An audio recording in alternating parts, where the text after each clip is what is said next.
Welcome, Conrad. We're so glad that you could join us. Apologies for the early morning, and good evening to all our attendees. It's amazing to see such a brilliant turnout, especially just before a long weekend. So my name is Maxine Jacob, and officially I work for the Transnet National Ports Authority in South Africa.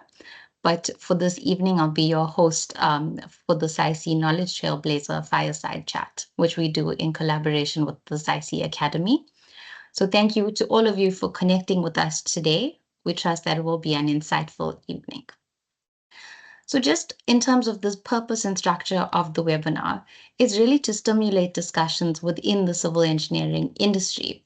And we're looking at dealing with matters such as new technologies or smart technologies, matters of mutual importance to all civil engineers, and mainly just knowledge sharing regarding ways in which to improve the quality and performance of our industry.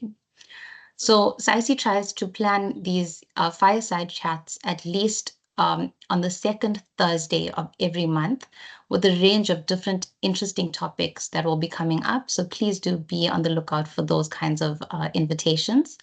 We've tried to make it as engaging as possible. So apart from our main presenter, we'll also then have a technical panel discussion.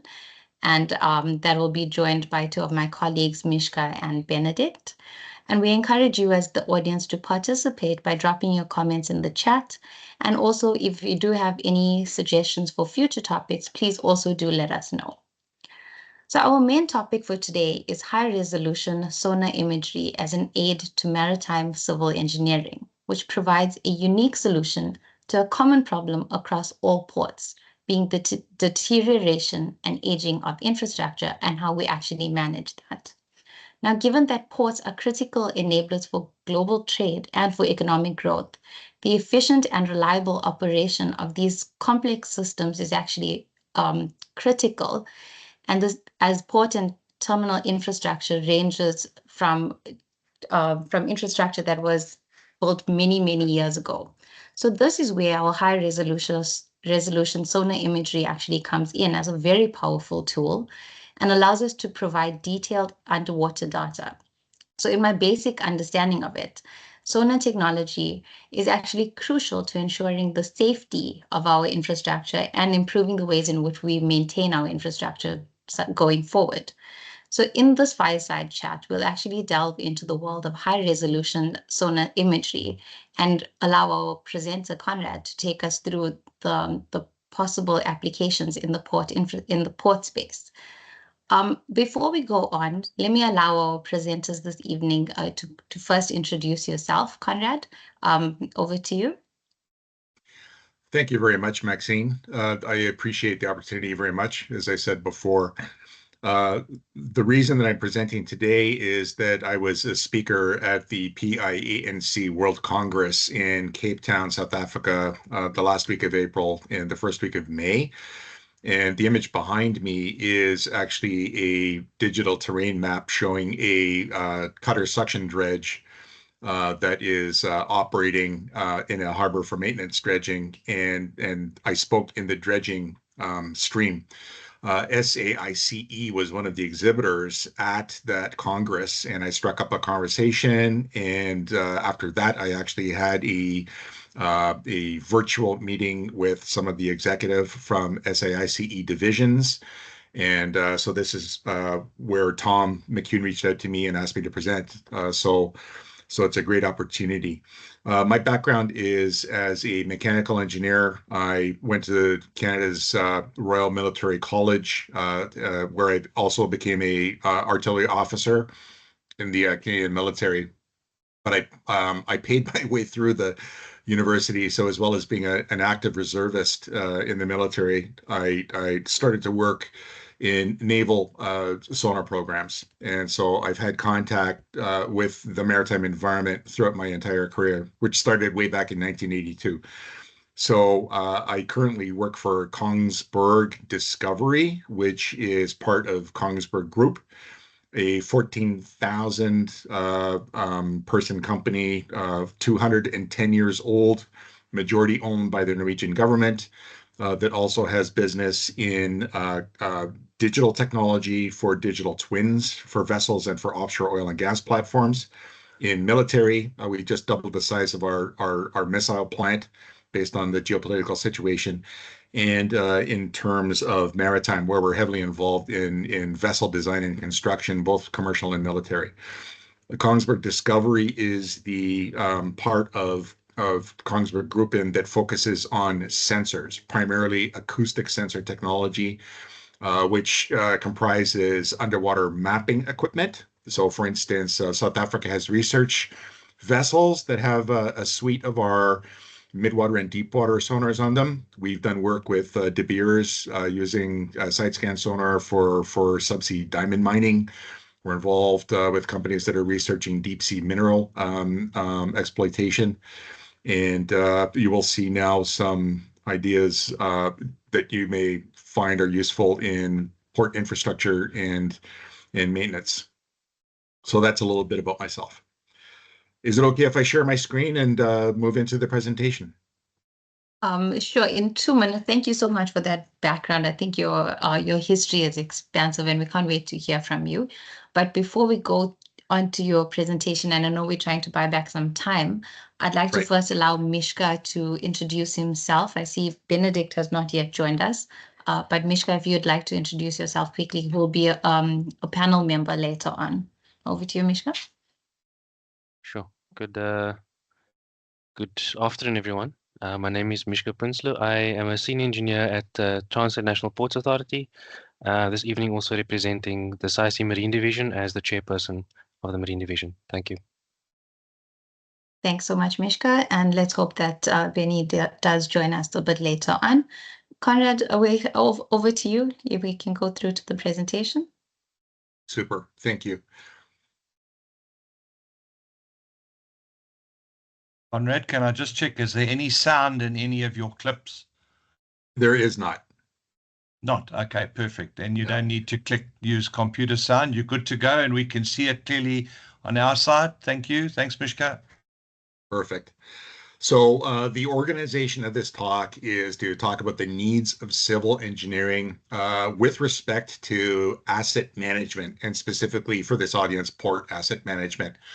I'll then talk about factors that challenge asset management. I'll talk about the capabilities of high-resolution infrastructure imaging, and then identify some technology gaps in infrastructure assessment that still exist to this day, and then how technology convergence should address and improve these tools for the civil engineering community going forward.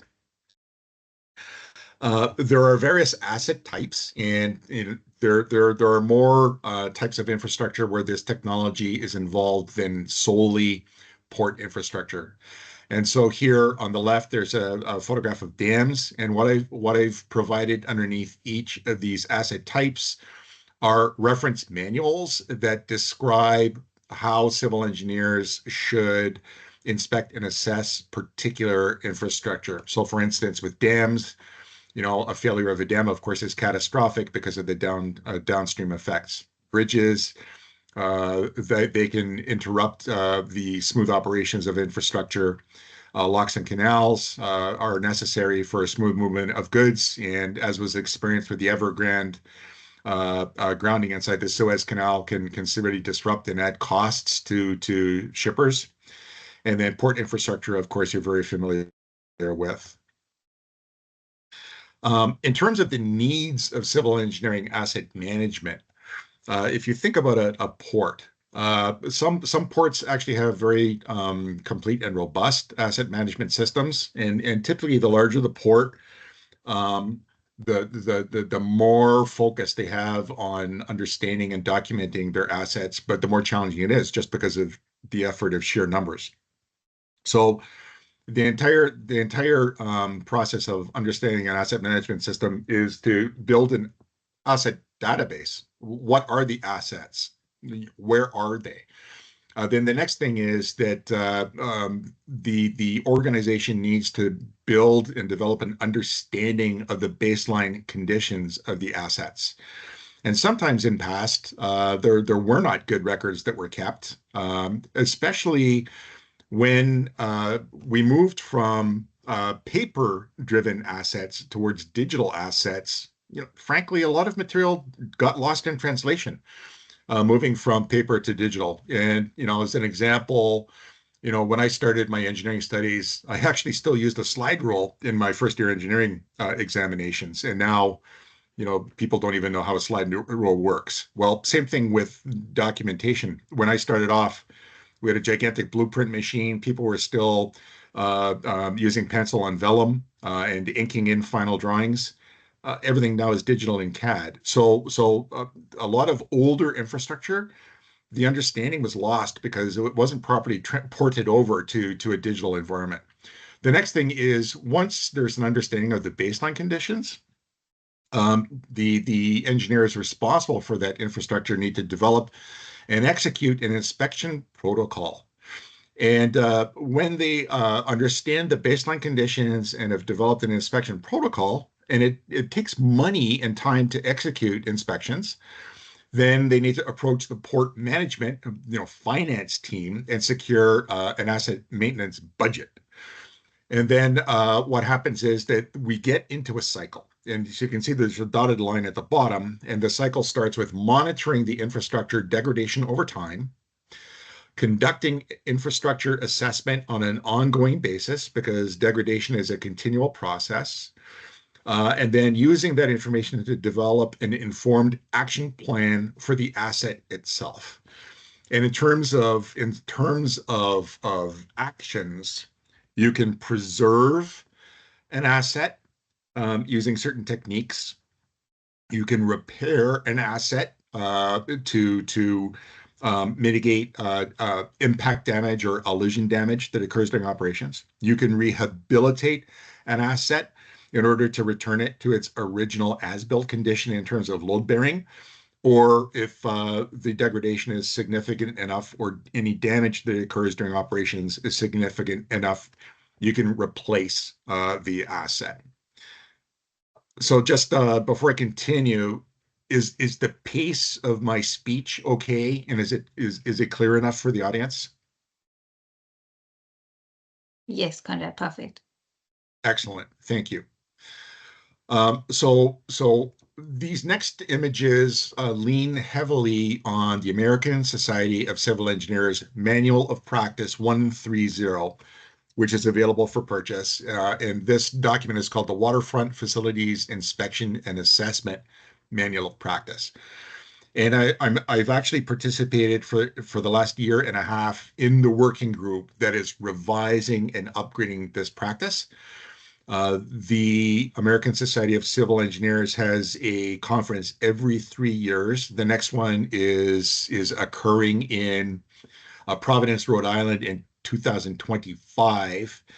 And I'm one of the co-authors of a white paper that is talking about the emergence and the state of new technologies specific to the needs of underwater asset inspection.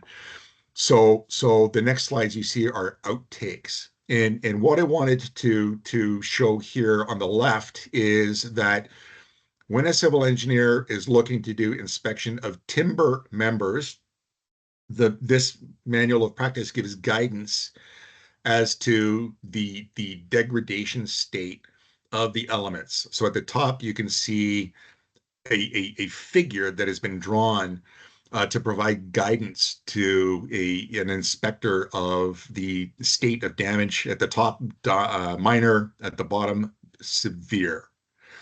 On the right side, a similar graphic which shows damage ratings for steel elements, circular members and H-beams.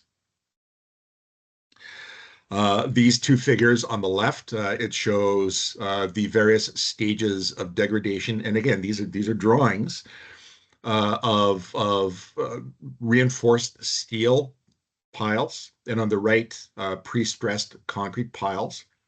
So you can see at the top what is shown to be a minor type of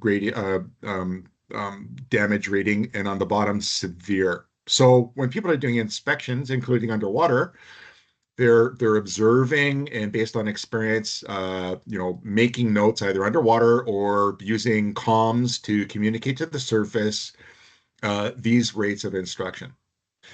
And one point I would like to make is I did have a presentation to WSP, the office in Cape Town, while I was there. And what I learned, at least from WSP's practice, is that when underwater inspections are done, the engineer does not get in the water. A commercial diver is hired for that project, and the diver is given an idea of what to look for, and then the commercial diver comes up and dictates what they found to the commercial engineer. In the US, the approach is different. The divers are themselves trained, certified professional engineers. So that's a little bit of difference. Now we move into photographs, and I've got an observation to make at the end of this series. So on the left, that's a concrete pile showing some pretty severe section loss, and obviously that's not going to bear the original as designed load. On the right, you can see corrosion pitting. That photograph is underwater. On the left, this is a steel section, and you can see that marine growth has been cleaned off manually by the diver before the photograph is taken. Pardon me. On the right, this is a timber member with some pretty significant section loss due to marine boring animals. On the left, we can see a diver who's down, no communications, scuba, underneath the deck, obviously, and is exposing some rebar on a concrete member to try to determine the mechanism of failure and what path to take, whether to try to preserve this with the jacket and fill, or whether there needs to be some other method. On the right, again, that is reinforced steel member with some exposed reinforcing there and obvious concrete degradation. On the left, you can see that the pile has been manually cleaned based on the protocol in the manual of marine growth, and that this is mid-water. When in the US, they inspect these types of members, they clean the members at the surf line, midway, and at the mud line. And then they do that based on the type of density that they want. If they do that occasionally, but they will inspect 100% of the piles. They will only clean a certain number based on the level of inspection. And on the right, you can see here some pretty obvious concrete degradation, and this is based on chemistry with the type of mix that was used in the concrete and the interaction. You can see that the outer layer is basically dissolved away, and the reinforcing steel underneath those bands are exposed now. And on the left, again, some pretty severe section loss, again, based on chemistry of the concrete, and on the right, impact damage. So what all of these images have in common is that these photographs are taken underwater in clear water. And that's not always the case. On the left here, you have a large wall built with very large sections with obviously cracks there that the engineer is trying to document. And on the right, that is a cyclopean wall with some massive loss of material. And so there, the rule is being used to try to dimension for the amount of material that needs to be provided to close that gap up and sort of restabilize the integrity of that wall. Here's the reality in a lot of ports, though, is that these are all major ports in Europe and the USA, and the water is extremely turbid with low to no visibility. And so when we talk about having to do underwater inspections, how do you do that in this particular environment? And moreover, how do you ensure that dive operations are conducted safely so that the safety of the person who's in the water isn't compromised by that diver exposing themselves to a hazard that otherwise wouldn't be seen? Even in clear water, diving is always intrinsically hazardous, and there's always a focus on safety, but in low or no visibility, it can be extremely bad. So I just want to pause now and talk about the factors that challenge asset management in a port environment. So the first one is aging infrastructure. And what that means is that as the infrastructure ages, there is more work to perform in order to maintain the integrity of that asset. And that then drives the budget priorities. And some ports, of course, they're smaller ports and have less commercial activity, and so ports have decisions to make, and sometimes they can be very challenging.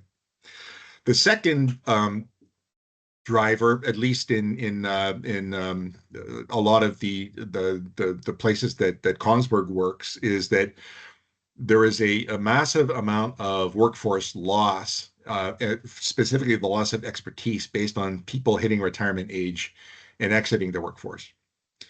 The third thing is that they're based on demographics again, where many countries like South Korea has, I think, 1.2 as a reproduction rate, which is way below 2.2, which is to maintain a stable population. There are simply fewer people entering the field. And there are a couple of drivers. One is that there are fewer people. There's a lot more competition for labor. So, for instance, we know that civil engineering firms, port operators, and dredging contractors, and civil construction firms, everybody is competing for the same labor. And people are less willing to do hard work. A lot of people are very comfortable in an office environment. Not a lot of people are comfortable doing 12-hour shifts in a shipping channel working on a dredge, especially if that dredge is live on, live off. So, and then of course, there's the loss of expertise. The trade-off is new entrants don't have any expertise to begin with, so they're not experienced.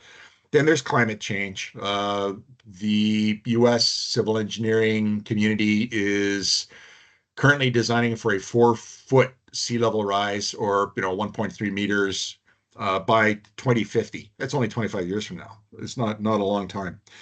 And there's evidence that the climate is exiting the upper control limits. So the climate used to cycle around in a very nice sort of band with upper and lower extremes, and now we have breakouts at the upper level in terms of frequency and the extremeness of storm events. And the final thing is, a factor that I showed from the previous slide is zero visibility conditions. And lower visibility means that the findings as to the conditions are more subjective. And if you think back to the graphics in the engineering manual showing the various stages of degradation of an element, if a diver can't see and is doing tactile inspections, those results would be very subjective in terms of what is the true condition of those piles. So this drives us towards the capabilities of sonar to make what is invisible to a diver visible. So what you are looking at here is a mosaic that is developed from a multi-beam high-resolution imaging sonar that is surface mounted on a surface boat that moves parallel to, in this case, this sheet pile key wall at the speed of between 1 knot and 4 knots, and collects the sonar imagery and then post-processes the sonar data to create an extremely useful image. So as we look at this particular image, there are some really neat things to observe. So the first thing is, if you look at the mud line to the left, and if you look at the mud line to the right of this imagery, you will see exposed sheet pile where there's no marine growth. And if you look midway in the photograph at the mud line, just to the left of those 2 buoys that are hanging in gaps of the sheet pile. And then again, if you look to the right where it looks like there's a outfall that's been cut into the sheet pile, you can see that there's some material piled up. And so this may be an indication of propeller action or thruster action at mooring locations where material is being moved away and exposing that sheet pile. And in turn, that may indicate a location where if that undercutting is deep enough, the facility may start to experience soil migration from behind the sheet pile into the channel, which then could result in a deck collapse, as an example. Secondly, if this was taken and then examined before a diver is put into the water, and incidentally, this is a canal in Holland where the visibility is truly zero, and if that diver is operating with a tether, excuse me, for communications and for air supply from the surface, then about 2/3 of the way towards the right, it looks like a sign that has fallen down inverted, a box with some sort of device suspended. That could be a snag for the umbilical. So that is just something that could be pointed at for safety. And then to the right, the outfall, it looks like that could be pipe or cabling down there. That would be worthwhile having an investigation. And then there's the two floats there. Why are they there? Are they flooded? What did they do? Just information that is useful for a pre-planning of a dive. And then, of course, after the inspection, if things were moved, then another scan would show the change in condition. The other point is that if this is geo-referenced, then 4 or 5 years later, if you do another scan, then you can see the state of change of the asset. So that's one example. Now this is different technology here, and this is single beam high resolution imaging sonar. So on the right, this is a facility, and the credit is to Marine Solutions Inc., which is another member of the working group that is revising the installation manual. And on the left, you can see how they capture this imagery. It is a high-resolution single-beam scanning sonar that is mounted in a cage. So at the bottom, if you're able to see my cursor, if you're able to see this laser pointer, that is a single-beam scanning sonar. And the operating end is down here. This is mounted inside a cage, and this sonar cage is in turn mounted in this frame. And that then is suspended so that it can be dropped at various points along here. And then multiple scans are made. And then this is mosaicked together manually from multiple scanned images. So again, very, very high resolution with a lot of detail, but very time intensive to take scan after scan after scan, collect the records, and then go back to the office and post-process it. So this is still used extensively by a lot of people in the inspection market, but there's a migration towards the multi-beam just because of this of the time. On the left, this is an example of a vertical scan. Again, done with multiple mosaics of a dam face in Russia. So returning back to the multi-beam, because this, from our perspective as suppliers, is where the market is going. I'm showing how the data is collected. You can see that the vessel really needs to run about no further than 3 meters away from a face. It needs to run parallel. And the idea is to orient the sonar so that the multiple pings cover the entire face from mudline to the surface. And then when those sonar records are post-processed, you can generate these extremely large, long mosaics down below of the entire asset. So typically the sonar is oriented with a downwards pitch. That's to make sure that you have coverage and not too much reflection off of the surface, and oriented 10 to 15 degrees towards the wall to maximize the patch of the sonar along the wall.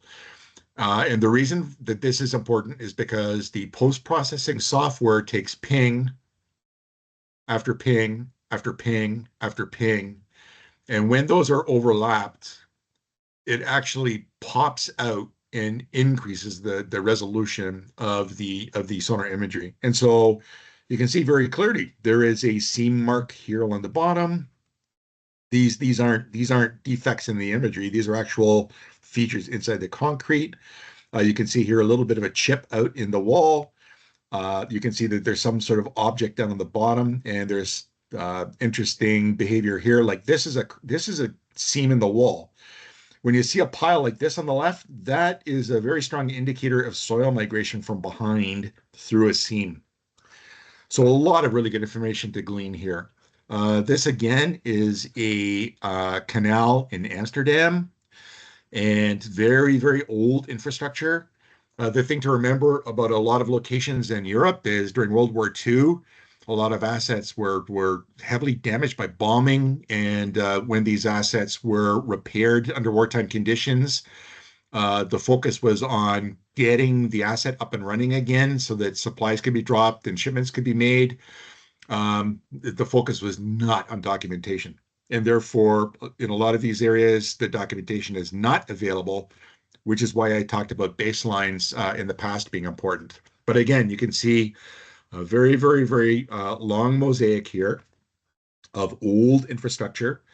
And using GIS positioning, this can be then superimposed on top of a GoPro camera image, as we did while we took this survey. And this then can be dropped into a GIS asset management system, so that if 3 years from now there happens to be an incident at this key and people are concerned about whether any damage was done, that can be really quickly recalled, and a historic scan can be compared against a new scan in order to determine extent of damage and what that means in terms of a repair or replacement project.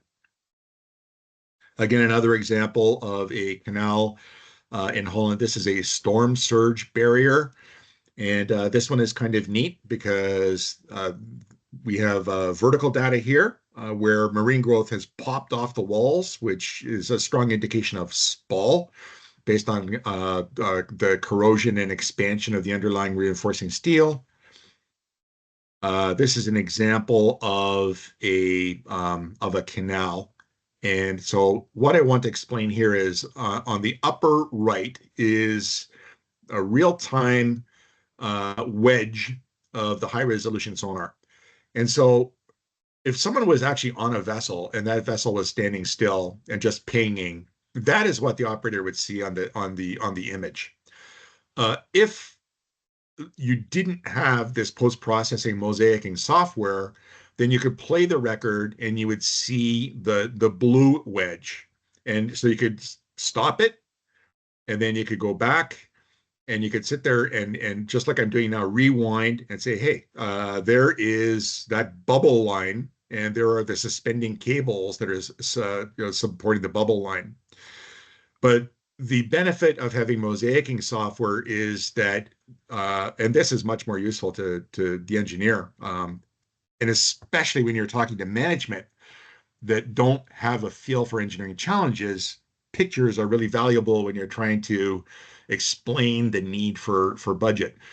This type of image can be discussed and presented to people making financial decisions. And you can sit there and say, hey, these are bubble lines. You can see here the vertical chains. You can see here the ladder. And on the left, this is the sheet pile, sorry, that's outside of the lock gate. That then becomes explainable to people, whereas they may not get the same sort of understanding of this image here. Just some more examples. Of course, this was a canal where the water level goes up and down. So what was interesting was we were able to take images when the canal was full, and then also images when the canal was low. And so you can see how well, a photograph with this chain corresponds with the details in the sonar image. So is it perfect? It's getting there, and I'll talk about some of the practice that's going on, but the resolution and the frequency is getting to the stage now where it's approaching near photographic capability. Again, very, very long structure here. This is a canal structure. So on the right side, I'll just turn the laser pointer on. On the right side here, you can see that there is the canal lock here. And this is the direction that we took with the survey boat approaching the canal lock. This is a weir in the riverway. And at bottom, we created this mosaic of the entire wall here by, again, doing a pass very quickly at about 3 knots. And now this particular canal operator has a permanent record of the state of this asset at this particular point in time, including, you know, the state of the wall, very clear idea as to the forms, and that there's some soil migration here towards the lock, which makes sense because the lock opens and closes. So as you get closer, when the door is closed, the siltation that's in the river will stop and settle. Now, plan view. We can also mosaic plan view imagery. So we are able to create mosaics which downwards provide a lot of good information here. So there are 2 really neat things to see about this. First of all, the sonar energy actually was able to penetrate inside these water bypasses quite deep. And there's a little bit of evidence that soil is actually settling inside these bypasses. But the real focus of this was what's going on with this sill. So there's a concrete sill here where the gate settles down, and it appears that there's a lot of evidence of cracks. And so one of the theories is that as vessels are going through, these could be propeller strikes.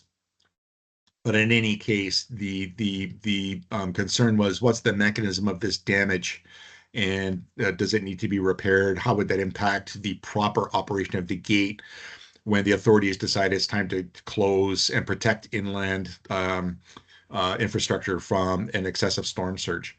Again, another example of high resolution sonar. So here you're looking at a range of about 7.5 meters. This image is taken at 1,200 kilohertz.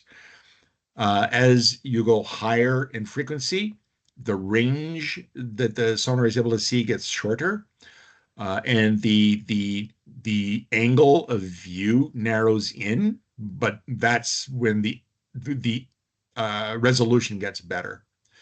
And so this particular sonar was mounted on a very, very small remote operated vehicle, which is another way to deploy this. And when that is mosaiced together, as I mentioned, the image on the left, is pretty good when you're just looking at the image straight on the screen. So this is real time. If an ROV operator was on the surface with this ROV and this sonar operating, this is what the operator would see real time. So that is very valuable, especially if you're doing a post-impact assessment as to condition of an asset and damage. But on the right, the point I want to make is that when this is post-processed, the overlapping of multiple pings really makes features stand out. This is a boat ramp in the Fraser River. Pipelines. So this is an example of 2 pipelines. On the bottom, this is imaging data. On the bottom is a smaller, older pipeline, and on top, a newer pipeline that was laid on top, and you can really clearly see the flow of the river based on the sedimentation downstream. You can see there's an acoustic shadow because the vessel was pinging this way. That's another point to make, is that there's a lot of information to be gained from the shadow. So because it's dark on this side, you know that the sonar energy was coming from this side downwards.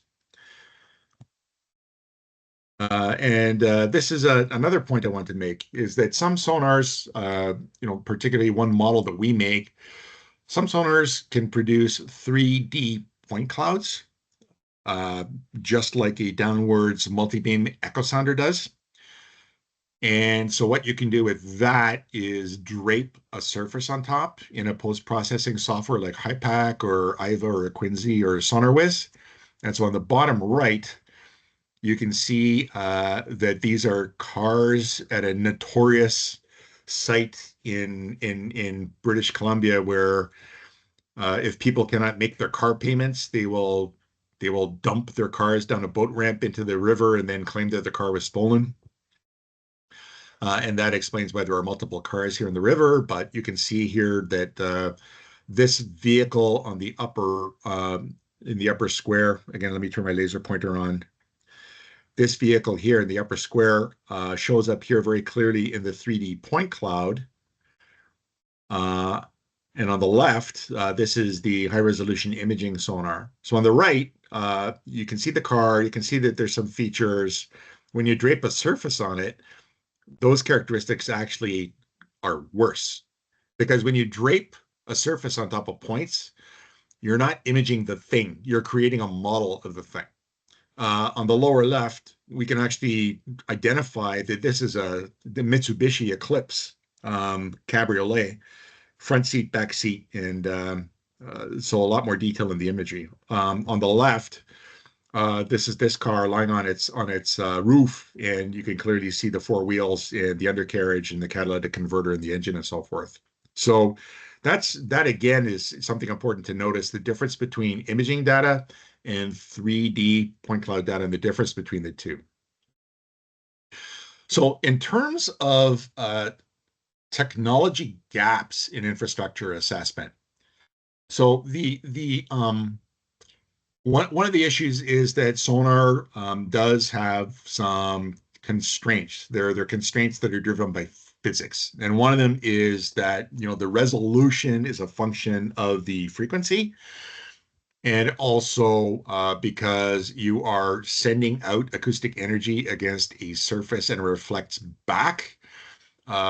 There's one issue about resolving specific sizes. So when you look at this photograph on the right, this engineer in clear water is able to use a physical scale to measure the size of that opening that he's in front of, and then the size of that crack running down to the larger openings below.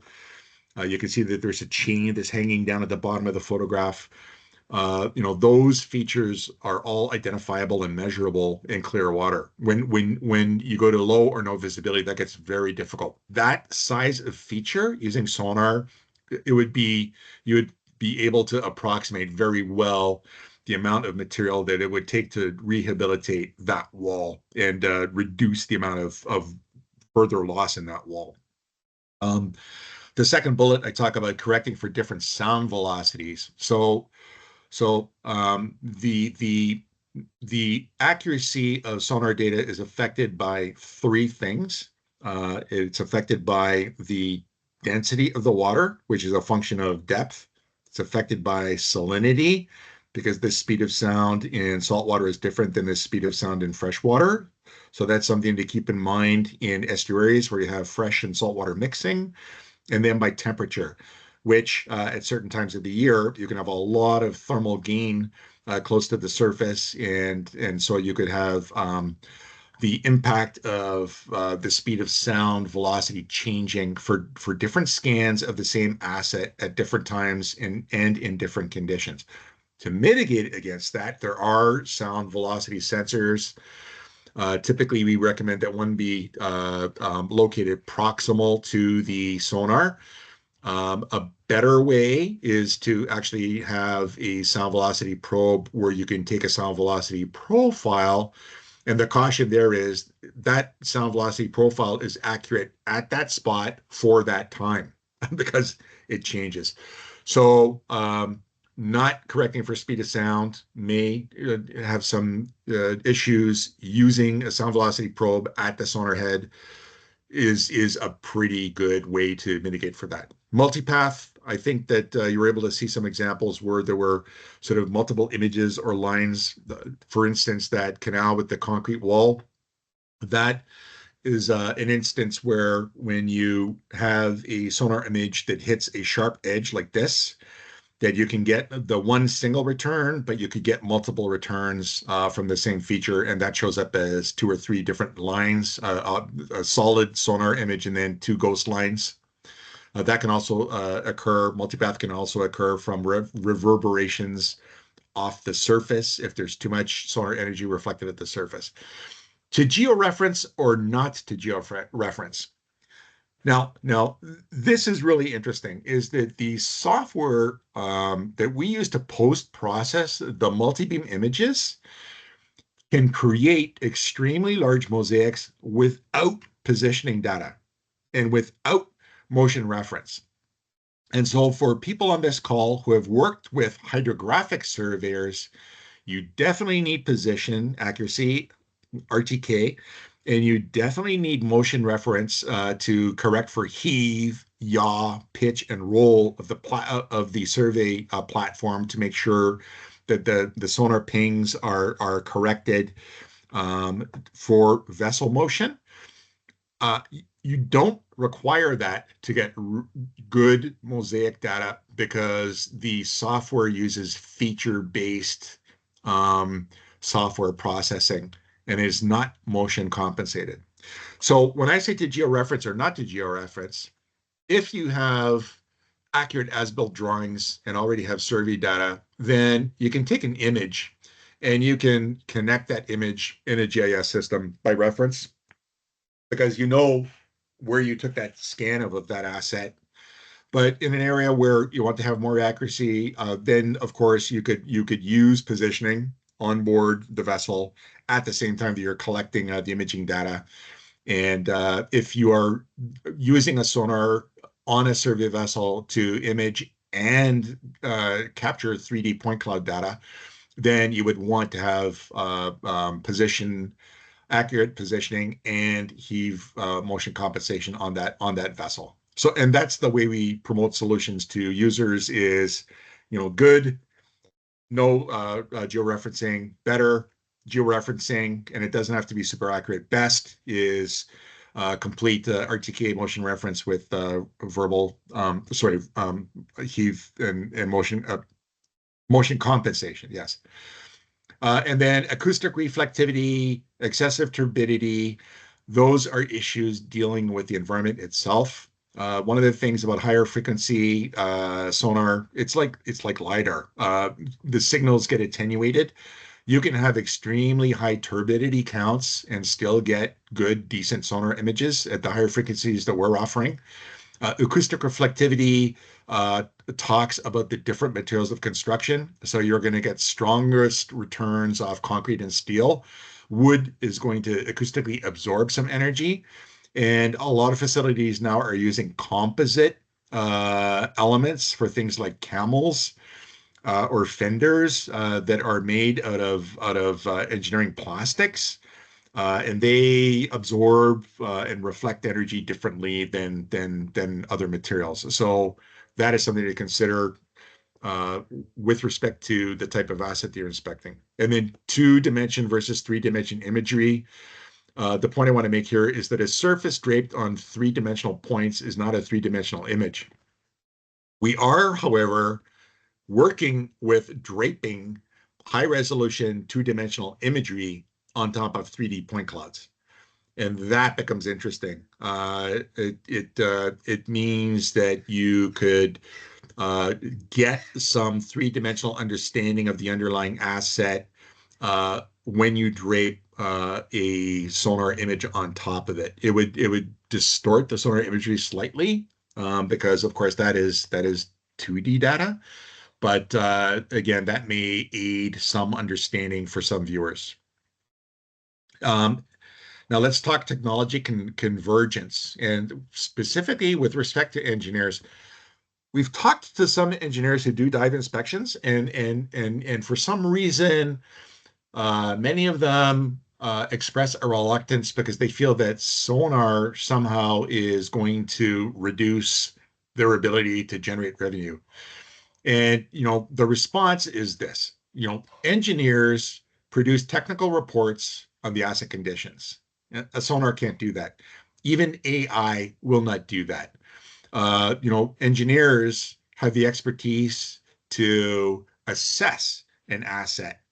And right now, I'm not aware of any artificial intelligence programs that can do that.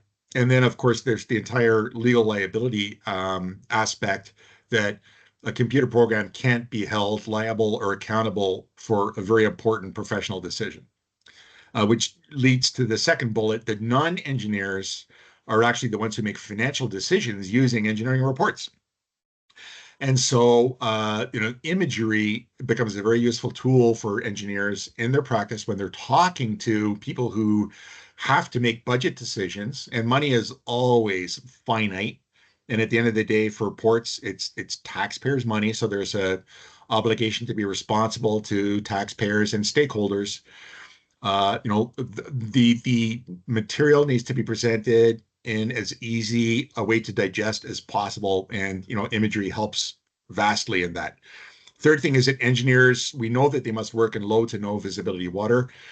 I did have a discussion, and I found out that in many South African ports, turbidity in the environment is not a result of estuary runoff. It's a result of sewage outfalls and water that is collected and is dumped into the area. So we know that low visibility conditions do exist. I think that I've been able to demonstrate that new acoustic image instruments are capable of producing large-scale, high-resolution mosaics. AI does open the possibility to identify suspected defects and then serve those to the engineer for confirmation or rejection. And again, the point I want to make is that software does not write and stamp reports. The reports that are generated can be incorporated into a GIS asset management system, and that is wonderful because, as seen in the next bullet, engineers then can compare visual records to understand degradation of the assets and make a determination of the mechanism that's causing that degradation over time. And that then is going to drive the recommendation to preserve that element, rehabilitate that element to bring it back up to original design state, repair that element in the event of elision, or to say the life of this element is done and we must replace it.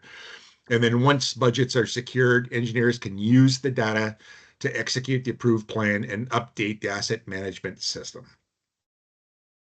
So the final slide here are some resources for you. These are live links that I'll make sure that Tom McCune has to distribute later on, but the American Society of Civil Engineers has 2 manuals of practice that I think pertain. The first is on waterfront facilities inspection and assessment. The second is that there's a manual of practice on navigation channel sedimentation solutions. Something that I did not discuss today is that we also are promoting sonars that are intended to be permanently installed to monitor either scour or sedimentation accretion over time, and serve that up. This manual is a brand new publication and was just released in January. 6 of the 12 authors were from the U.S. Army Corps of Engineers Engineer Research and Development Center Coastal and Hydraulics Laboratory. The third link is a course that I myself took. It's a 24-hour on-demand virtual course. So it's like taking an entire university course for a semester, called Port Operations and Maintenance. And 4 of the 8 modules are focused on underwater inspection, like I just showed you, for steel, timber, concrete, composite, and masonry assets. It's a really, really good detail course. And the final link there is actually a link to the manual that was published by Ports Australia for Wharf Structures Condition Assessment Manual. And it's interesting because the Australian ports have a very different philosophy and focus on different areas in their manual. They actually have far more of a focus on machine learning and AI, and almost none on dive inspections. So it's the reverse of the American Society of Civil Engineers. So some really good assets there. So on that note, I've completed my section, and I hope that you found that interesting, and I look forward to the fireside chat now. Thank you so much, Conrad. I think that was really an informative presentation, really valuable. I think we all appreciated the slide where you saw the capability of actually distinguishing what vehicle you had found at the bottom of the seatbelt. So that was really very informative. I think as a starting point for the fireside chat, there were two or three questions in the group. And I think maybe we can start off our discussions by you maybe responding to that. So firstly, there's a question from Peter where he says he assumes that if he understands it correctly, the underwater infrastructure sonar survey is mainly to get as good as possible data of the state of underwater structures. Do you spend time to advise the clients of possible solutions to solve the damage to the degradation? Peter, thank you for that question, and it's a very good observation that the title of the manual from the American Society of Civil Engineers is Inspection and Assessment. And in my last slide, I did talk about the workflow. So if you recall, I had the chart where there's a sort of recommended workflow for engineers. So the workflow starts with understanding a baseline. So an initial examination of the assets. And if an underwater inspection hasn't used these tools, then that could be almost considered a baseline understanding. And then later on, during periodic inspection, which can be between 3 years and 7 years based on what the type of asset you have, or immediately following an incident like a really severe storm or a vessel collision with infrastructure, you would then go and do another inspection. And then the engineer's task is to assess, like, what actually happened. How many concrete piles were cracked or damaged? Do those piles, are they compromised? And if they are compromised, can they be rehabilitated? Can they be repaired? Or do they need to be replaced? And so, that in my mind is the workflow, and that is the work of the engineer. And that is how I would recommend these tools add value to your practice. Thanks, Conrad. I think you've answered that quite well. It also came down to one of my own questions where I wanted to know, you've given us a lot on technologies in the space from an inspection and surveying kind of point of view. Mhm. And you touched on, the factors and the challenges of affecting port asset management, specifically the retiring workforce, and in our case, maybe a skills limitation. So how would you suggest we address the skills gap to ensure that in implementing these new things, that the sonar data interpretation and analysis within the port industry is actually accurate, so that the South African port system also advance at the same rate as international ports? Right. No, it's a very good question. And every single industry is struggling with this. I'm actually on the education committee for the Western Dredging Association. And those members include everybody from Canada, the United States, Mexico, Central America, and down to Latin America. And everybody is facing exactly the same issue, that there are fewer graduates who are graduating from programs that are appropriate.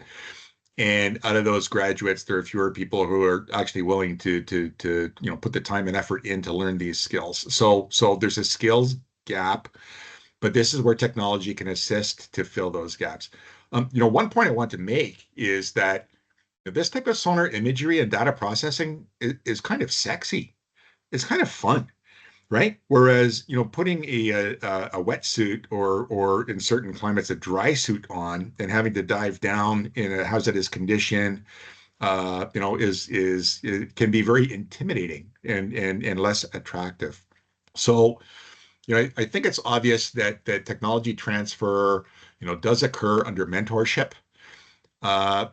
One thing, and I would suggest that Transnet, as a large user, purchase a copy of the U.S. manual just to understand, their approach. The U.S. manual calls for a 4-person team to do asset inspections. They have a project manager who may or may not be on site. And then they state that person must have at least 10 to 20 years of experience and be a registered professional engineer and actually be dive certified. And then there is a team leader, and then there are 2 underlings. And so, they have graduated levels of work experience. And out of the 3-person team that's always on site, the team leader himself is recommended to personally perform 20 to 25% of the inspections in the water. So, there is an apprenticeship and mentorship aspect towards technology and skill transfer towards the younger engineers. But that's also why I raised that point that some people are averse to using these new technologies. The younger ones are actually very pro technology, and so this is not ever going to replace engineers and hands-on experience and accrued judgment, but it's definitely a tool that can help. So I hope that comes some way to answering. Yes, I think you're quite right that it's more a tool to improve the way in which we work, but not necessarily to replace anyone. So Correct. On that note, I'd like to actually introduce our panel member, Benedict. He wasn't here earlier on to introduce himself. So Benny is our port engineer in Cape Town.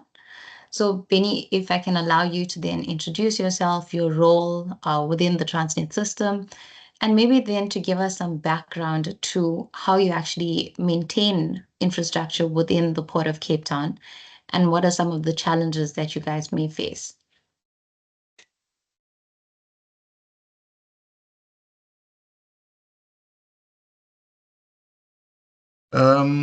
Good afternoon. Thank you, Maxine, and thank you, Conrad, for the insightful presentation.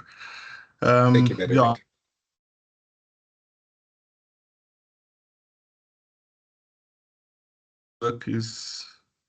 My network is intermittent. Apologies for that. So I'm Benedict Isaacs. I'm the port engineer in the Port of Cape Town. And I think from the presentation, it's quite insightful what Conrad has shared. I think we are still, in the stages of wanting to aspiring to get to the point of some of the technologies that are used overseas. So, on the presentation that Conrad did, I think the initial slides where he shows us creating a database for our assets and then, going out and doing asset inspections. We follow a similar approach. It was quite insightful, though, when he mentioned that the engineers actually do the diving and the inspection. I think in our case, we have divers which are more artisan type of resources. So they would be certified divers, but they would also have a trade with regards to repairs for conducting your simple concrete repair work. So when those dive inspections take place, they would have a camera and they would communicate with the diving supervisor who would be above the surface, and he would then prepare a report, make notes, which the engineers would then assess, the team of the engineers would assess and determine, a methodology for the repairs that are required. So that's kind of the approach that we use in the Port of Cape Town, and I think that's quite the same approach for the port system. From that, then we also generate our budgets for the various type of maintenance or repair work that needs to be done. Be it a maintenance approach or whether a capital approach, depending on the severity of what we find. I think in terms of Sonar, I think we don't really have that type of technology. We do use single beam echo sounders when we do our surveying for the dredging. Our battery surveys, we use that, and we do get some indication of what it looks like on the seabed, but we don't really use that to determine the condition of the assets. So again, I think that's quite insightful in terms of what technologies are out there. And I think I concur with regards to the skills gap. We are, struggling on that side, and I think the more skilled guys do get taken by industry, the private sector. So we do also lose these resources to the private sector as well. So I hope I've answered the question. Thank you. Yes, thanks so much, Penny. And then I think on that one, let me then bring in Mishka. I think he's playing a dual role. He also works with Benny at the Port of Cape Town, but wearing his SAICE Marine hat for tonight. So, Mishka, what is the core function of the SAICE Marine Division? And what is your take on the role of technology such as high-resolution sonar imagery in advancing the field of port engineering in South Africa?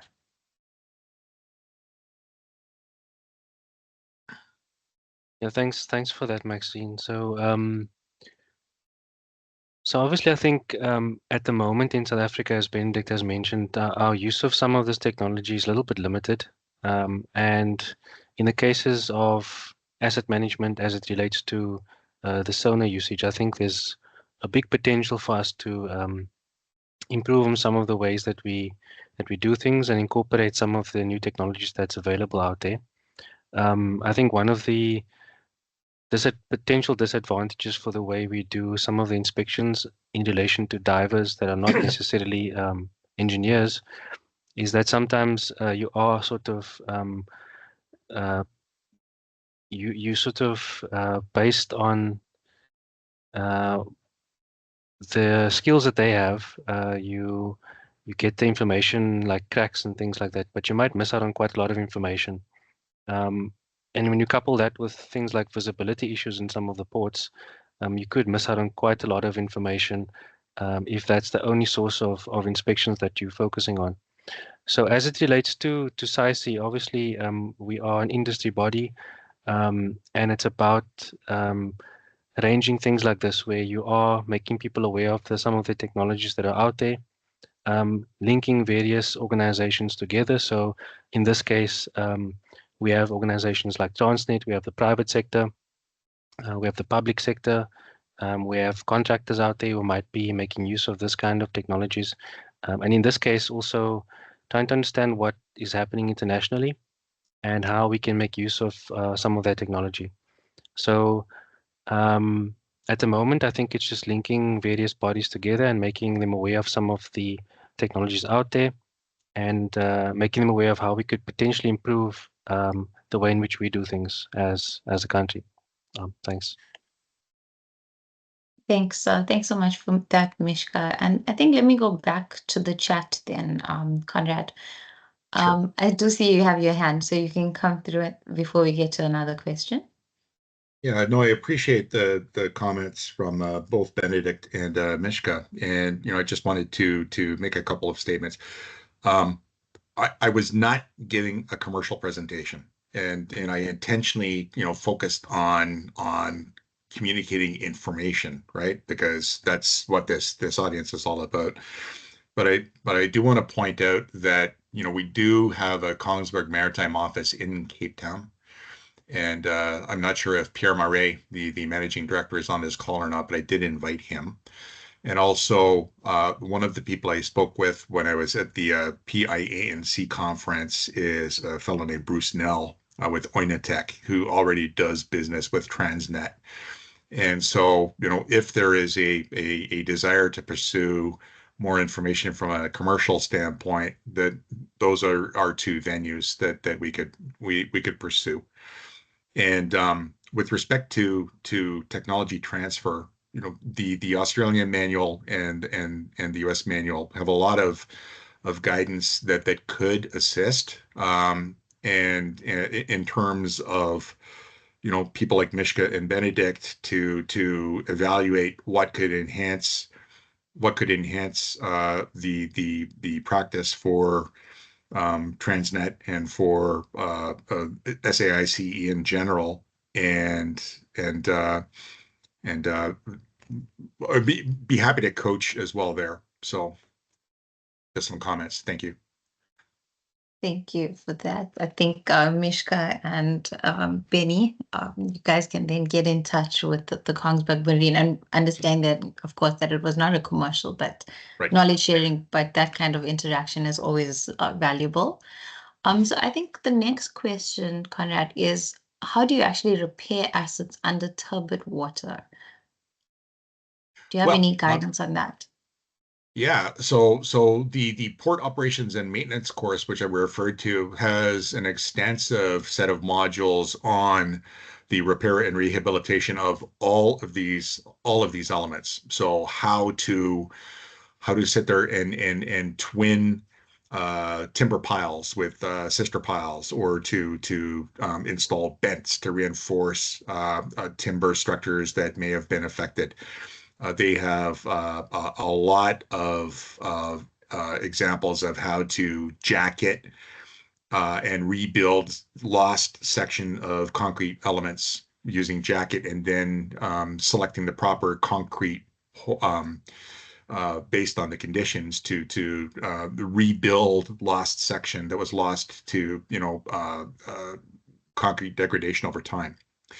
The sonar itself, as I mentioned, can be used to observe underwater operations in real time. And so one way to do it with divers in the water is, and again, there needs to be awareness of diver safety here, because divers working underwater, I'm assuming, may have a umbilical to the surface for air supply and communications. If they're working with scuba, then having a ROV that is tethered is maybe less of a hazard. But when you have two tethers, there's always entanglement potential. But one way of actually observing operations underwater in turbid conditions real time would be using an ROV, or by deploying a sonar from the surface pole mounted, or from an anchored boat or platform that is out of the way of the operations, but can actually observe the work area and communicate down to the diver and to assist. There are some suppliers of sonars that can be actually mounted directly onto the diver with eyepieces that are inside the dive helmet. Pretty expensive. So that's the ultimate, is that a person would have an eyepiece inside of the dive helmet itself, and there would be sonar imagery that is piped from a sonar mounted either on the helmet or on a bracket mounted on their shoulder into the helmet, or sonar imagery from a sonar that's stood off, that is piped up to the surface and then sent down the comms link into the helmet itself. So you're starting to get into some pretty expensive technology, but that would be the ultimate. That is actually giving the diver control of where they're looking and what they're looking at and how to process that visual data while they're working. Thanks. So I think the next question, before I give a final comment to the entire panel, is something that's quite critical, which is risk. So Pride is asking, what are some of the risks that we are actually looking at from an environmental and health perspective, and the usage of sonar to marine life as well as the personnel? Are there any ethical considerations that we need to take into account when using underwater data, particularly in the marine ecosystem? Yeah, great question.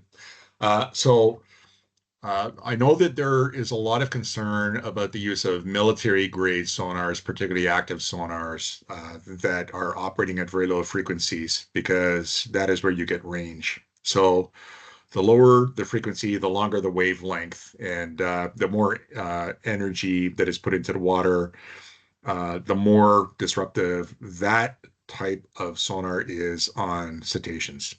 because, the whales communicate using sound over extremely long distances, and submarines, when they're using active sonar to ping to find an enemy submarine, are also using sonars operating at low frequencies at long range, and sound travels a long way underwater. So there is evidence that that can create harm.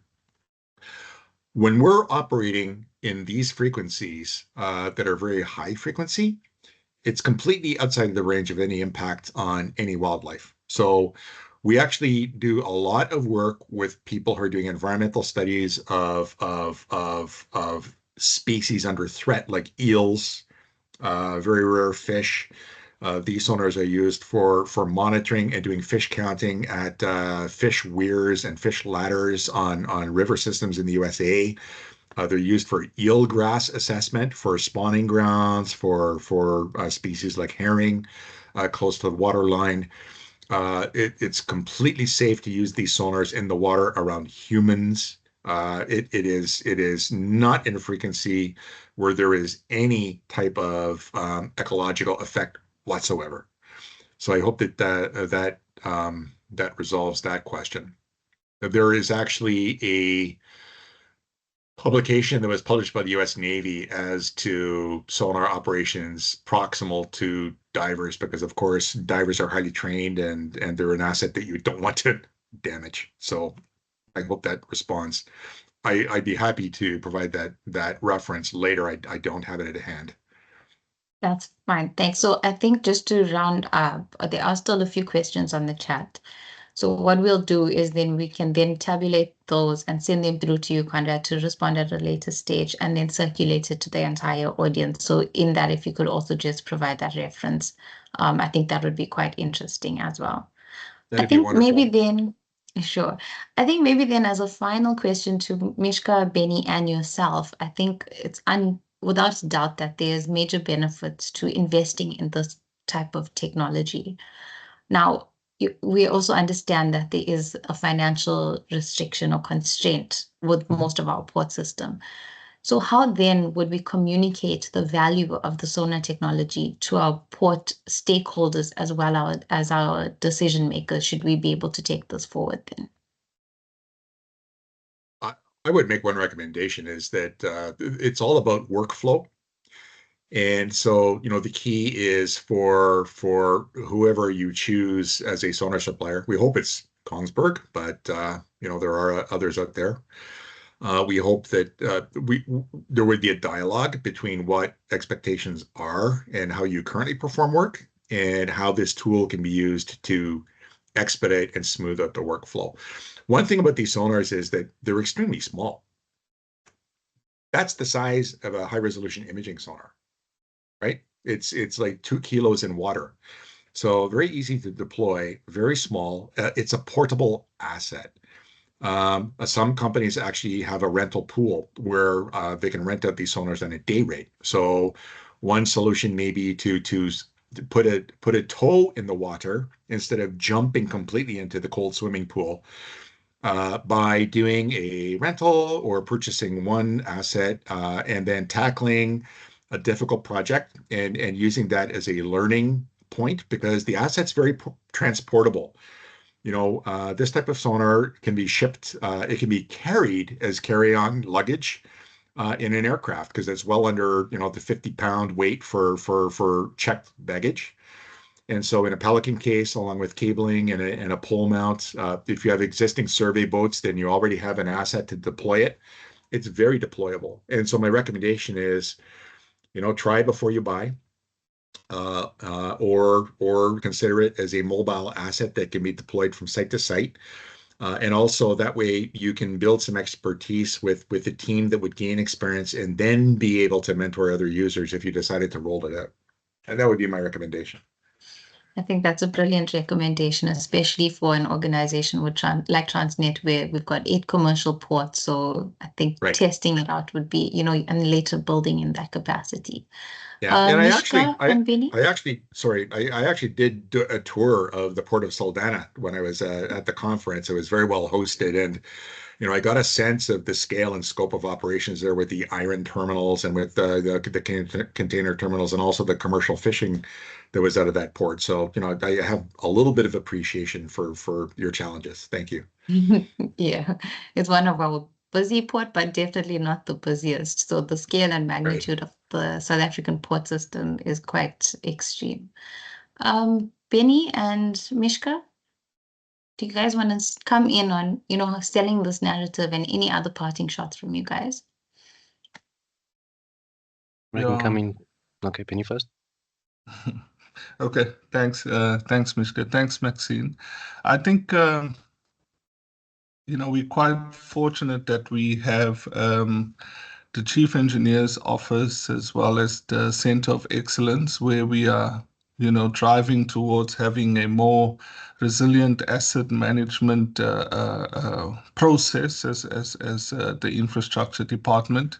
And I think when I just look at TNPA strategy, the desired end state, we have world-class infrastructure. We aspire to have infrastructure which is at a world standard, and we also looking at smart systems. So I think this type of technology is quite well fitting to those two aspects of our strategy as TNPA. So I think the amount of time it takes, the experience of the people that we have currently performing the function, and the accuracy that you can actually get out, as well as the speed from the current technology, would go a long way in us being more efficient in how we get our maintenance done. And we would be in a better position to even motivate for the budgets that we request for maintenance with such visuals.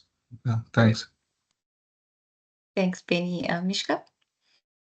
Thanks. Yeah. So I think in adopting any kind of new technology like this locally, I think there have to be some kind of cost-benefit analysis, depending also on the vehicle that we plan to use, whether it's going to be purchasing in-house or if it's going to be outsourced to some third party. Obviously, there'll be that initial investment and some maintenance costs, but I think if you were to look at the life cycle of an asset, and look at the life cycle management, you probably find that it's quite insignificant in cost in terms of that entire asset. And also, if you could couple the usage of this to things like, as Conrad mentioned, there's cases where we have stormwater outlets that come into basins in ports, and during adverse weather conditions, high rainfall events, you could have buildup of certain material in a basin. If you could quickly identify that material and avoid operational delays in a port, I think that could also have significant financial benefits or implications. So I think there's a lot of potential positives, but obviously the end users would have to look at what the cost benefits would be in the life cycle of that asset. Thanks. Thanks, Mishka. And in your other role, we leave it up to you to then determine the cost benefits of those technologies. I think we're going to close it off there. Conrad, thank you so much for your time. We really appreciate it. It's been a really informative and engaging session. And I think the fact that we still have so many guests online shows how informative it has been. On the South African side, we're about to start a long weekend, and I'm assuming on your side, you're off to work. So with that, thank you everyone for the participation and the insights, and have a wonderful long weekend on our side, and Conrad, have a wonderful rest of the day.